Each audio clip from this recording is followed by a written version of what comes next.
I, 20 female, no longer get along with my brother-in-law John, 32.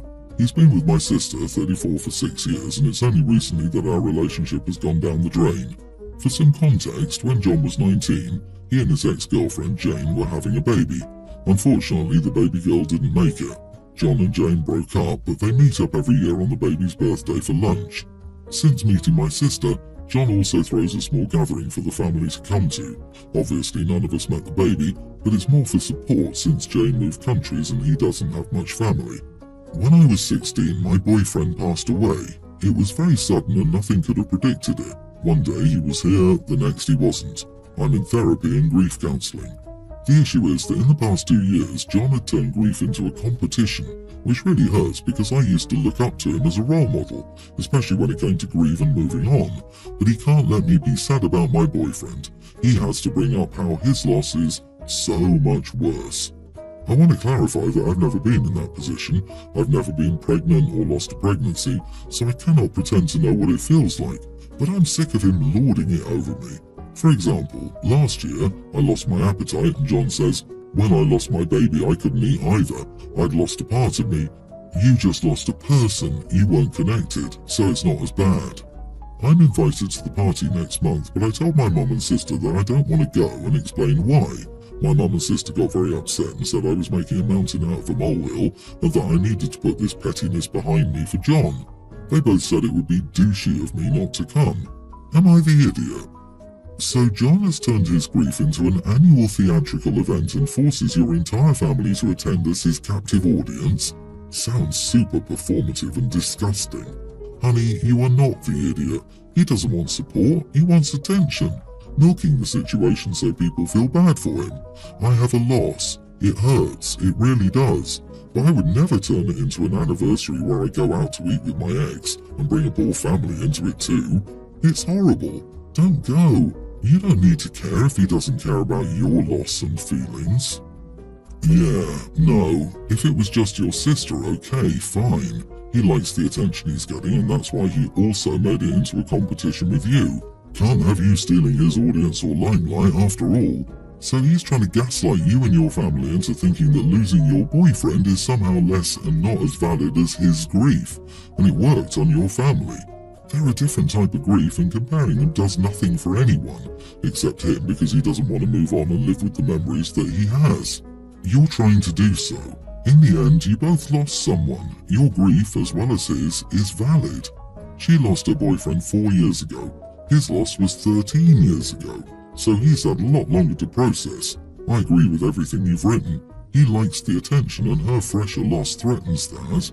If he's being genuine, he needs some therapy because he's obviously not processing things, if he's still holding on to how he lost his appetite and stuff like that. That he isn't going, I lost my appetite and I found something helpful, but instead is diminishing the validity of Opie's experience is a big sign he has some major issues to deal with. Instead, he's milking it for attention. Yeah, that's not grieving for grief, that's grieving for attention. It's almost narcissistic. To throw an annual pity party for yourself is just so strange. I know a lot of people with various losses in life, some devastating, and none of them do this. The most any do publicly is an annual Facebook post or something. I just want to know how close you are with your sister. Because if you are close and if you choose not to go, that could potentially really hurt your relationship with your sister. And you need to think if it's worth you not going if that meant your sister could hold a grudge, even if you have a good reason to not attend. My 25 female best friend Mark, 25 male, is getting married to his fiancée Natalie, 25 female, in August. Natalie asked me to be her bridesmaid 2 months ago and I gratefully accepted. Although I was kind of bothered that Mark didn't ask me to be a groomswoman, but I didn't voice it to them because I didn't want Natalie to get mad at me. Anyway, the past weeks we've been going bridesmaids dress and shoe shopping until the bride finds something she likes for us. She said we could pick the dress style as long as it's long and in lilac colour. I don't like any of the stuff I try on since I never wear dresses and I've never worn high heels either. All the bridesmaids found their dresses and shoes except me. Natalie has been assisting me in finding the right fit, yet I don't like anything. After looking, I decided to ask her if I could wear some platform shoes I have and a lilac tube top with wide tailored pants. She asked to see the look and seemed to consider it at first, but then changed her mind and said no, dress and high heels. She said my look looked like a corporate office look, not a bridesmaid one. I explained to her that I hate wearing dresses and high heels and that I don't know why I should have to. She said that I knew her requirements for the bridesmaids since day one, and if I was uncomfortable with those requirements, why did I accept being a bridesmaid in the first place? I told her I'd rather be a groomswoman instead and not a bridesmaid, since I'm not into girly things. And after all, Mark is my best friend, not her. She took great offence to it and told Mark. Mark got into an argument with me and said that I owed Natalie an apology and how they're not doing groomswomen, and he tried to convince Natalie to take me as a bridesmaid to feel included. Yet I insulted Natalie with my words and behaviour. Am I the idiot? Oh wow, by the sounds of it she was very, very patient with you. Do you realise this isn't about you? She's letting you pick and choose a dress and you couldn't suck it up, buttercup. You are the idiot, and if you want to keep this friend, maybe learn that the world does not rotate around you 24 hours a day, 7 days a week. Honestly, the fact that the bride lets them choose the dress is very generous. So many bridal parties just have the bride choose the dress and you can like it or leave it. Opie wants to make this about her and how she's one of the guys. My worst ever bridesmaid dress was an early 90s Southern Belle style dress complete with a big hat and gloves, in hot pink. I have red hair. I was not pretty in pink. I wore it with a smile on my face because of my friend. You shouldn't have accepted if you weren't willing to wear a dress. Mark chose not to do a groomswoman. This was them making you a part of the wedding, which isn't your wedding, and you don't get to override the fairly lax bridal dress code requirements. Then you insult the bride to boot. In what world do you think you're being a good friend to Mark by insulting his fiancée? And a lilac tube top? Jesus, are you trying to be antagonistic? In what world? The one in which she breaks them up and gets to marry Mark, I'm sure. Natalie was so diplomatic. I, however, would have laughed in her face. A tube top? For real? Don't make yourself look foolish on purpose for my benefit. You have the personality to do that. Unless OP gave my fiancée a kidney, her butt would be booted from the wedding party and banned from the wedding. A little backstory. I, 29 female, have been with Eric, 32 male, for almost 12 years. When I met him, he had a daughter, Lisa, who was 3 at the time and is now a teen. Her mom left when she was only 1. I helped him raise her and she started calling me mom when she was a pre-tween. We discussed it with Eric and we agreed to explain to her that I was not her real mom, but that it didn't have to stop her from calling me mom. She understood and kept calling me mom. A little less than a year ago, Lisa's mom Mary reached out to Eric and asked to be back in her life, and he accepted under some conditions. She would start by visiting on weekends only, to not rush Lisa, and it had to be at our house. It always went well, so he then allowed her to take her to hers on the weekends. All 3 of us eventually told her that Mary was her real mom. She took it well and was happy. Recently, after dropping Lisa off, Mary texted me and told me that since Lisa knew who her real mom was, I should make her stop calling me mom because it was confusing her, and because of that she was calling her real mom by her name. I said I had no control over what Lisa called her, that her return was still recent and she should give her time before expecting anything from her. She said I was selfish and deliberately prevented her daughter from forming a real mom-daughter bond. I only replied that Lisa would start treating her like a mom when she felt ready to, and that once again I wouldn't push her to do anything. I talked about it with Eric and he told me that he understood both sides, as it probably wasn't easy for Mary either, especially seeing her daughter call another woman mom. I also confided in my mom and she kinda said the same thing, and that it was costing me nothing to take a little step back and give them a chance to form a real mother-daughter bond. And now I'm torn because I don't want to make Lisa stop calling me mom, but maybe it's selfish and it could help Mary get closer to Lisa.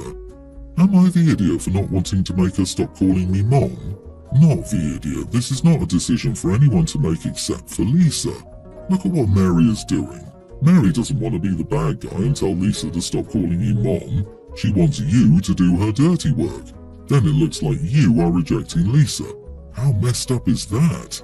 Tell Mary you will not tell Lisa to stop calling you mom. You will not participate in having a mother figure reject her twice. The first time is when Mary disappeared. Petty me would be tempted to reply, sure, I'll tell Lisa that you don't want me to be her mom anymore, and watch the panic set in.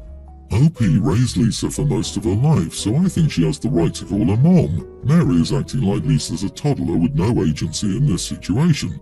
Lisa is a teen, she's not confused. She knows who OP is, and she knows who Mary is. She's choosing to call OP Mom and Mary by her first name because she understands the situation perfectly. Right? It might be important to remind Mary that she may be the bio mom, but OP is the one who did the mom work for years, and nothing will erase that from Lisa's mind. Even if Lisa stops calling OP Mom, Mary will not gain the kind of bond that comes from that. I can understand Mary being hurt seeing her daughter calling someone else Mom, but there's nothing to be done about it except move on and focus on having a good relationship with Lisa moving forward. The past won't change. Mary left her child and OP stepped up. Well said. She dares to vanish for a decade and return and demand to be called Mom? Screw that. OP, stand firm on this. This woman has been absent for over 10 years. She's a birth giver, not a mom. Also, your SO should be on your side too. What's he mean by, it's hard for a mother to watch someone else be called Mom? You are her mom in every way except biology. I, female 25, own my house. Not outright, I have a mortgage. My partner, male 27, has been renting his current property for nearly 2 years with a 2-year fixed tenancy agreement, so we've been together for 3 years. He's recently been making little comments about having money issues. Nothing direct, but I thought he was definitely hinting at moving in. For example, he said that though he isn't struggling to pay the rent or the rest of his bills, he can't indulge in his hobbies. As we've been together a while and it felt like the natural next step and felt that that's what he was hinting at, I suggested he moved in with me. We agreed that as he isn't gaining any equity in my house, he won't contribute to the mortgage, but he will split all utilities with me equally, so I'll be saving quite a lot of money monthly. Now the letting agency has told him that he must pay an early termination fee, as he'll leave his tenancy 3 months early.